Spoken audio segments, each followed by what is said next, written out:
Finn and Liz return to his place, and Violet rushes to show them their tree, which is not perfect, but just what she wanted.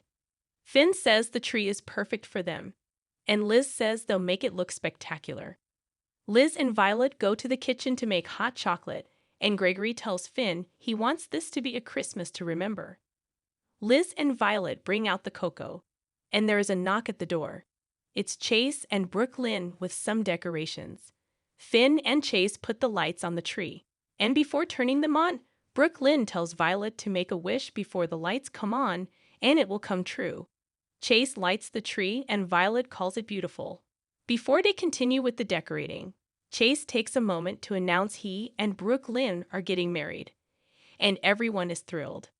Violet asks if Chase gave Brooklyn a ring, and he says he did.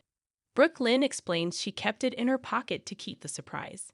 Violet wants to see it, and she asks Chase to get down on one knee and put it on her. He does, and Violet asks when Finn will buy Aunt Liz a ring. Finn realizes what he's in for. Later, Violet sings a song as Chase plays the guitar. TJ and Molly go to Christina's place. Before they go in, TJ asks if she's sure she wants to do this, and if they are sure they want Christina to be their surrogate.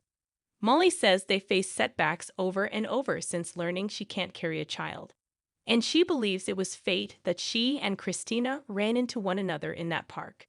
She is certain about this, so TJ says he is too. TJ and Molly knock on Christina's door, and she invites them in. Christina asks what brings them by. Molly asks her to be their surrogate, and they embrace. They sit down, and Christina asks what made them decide to do this. Molly says for the first time in her life, she has to do the thing that scares her the most, except that she's not in control, and asks for help. She also feels bad about asking for help from someone she treated unfairly. She treated her like a witch when she first offered to be their surrogate.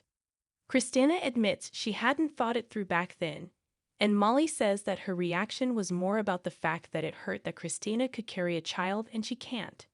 Christina believes they weren't ready to go through this process back then, but now given what they've gone through, they are ready. Molly says she's lucky to have her as her sister and her surrogate. Christina breaks out the ginger ale to toast with, and admits she ran out of champagne, which doesn't last long in this house. She jokes she should indulge in caffeine and alcohol while she can. TJ knows they are asking her to give up a lot and appreciate her. Christina asks what is next, and Molly says they'll talk to their specialist and get back to her about scheduling an appointment. Molly tells Christina they'll be grateful to her forever, and Christina calls this a great honor. TJ and Molly head out and think they may get their miracle after all. Christina meanwhile texts Blaze that she has big news. Anna drops by Valentin's. Charlotte is with Laura, and Valentin asks what he can do for her. She has an update and reveals the arsonist wasn't Charlotte. He asks how she can be so sure, and she tells him about the DNA evidence found. Valentin beats himself up for not believing Charlotte when she said she didn't do it. And why didn't he have faith in his daughter? He asks who the arsonist is, but Anna can't tell him. He wants answers, but she says this is on a need-to-know basis, and he doesn't need to know. He asks why not. She says she made it quite clear the last time they saw one another that she can't trust him. Anna reminds Valentin that he lied to her, and that resulted in Charlotte being shot. Valentin knows she was gunning for someone that night, and Charlotte got in the way. He is sorry he didn't tell her the truth and admits he was afraid she'd leave him if she knew. Anna says sadly they'll never know as he didn't give her a choice in the matter. She says now it's too late for them, but it's not too late for Charlotte. She advises he focus on his daughter and get her the help she needs. He vents that she is not in a position to give him advice on his daughter. Anna notes Charlotte stalked her for months and committed illegal activities. Valentin insists Victor exploited her, and she thought she was dangerous.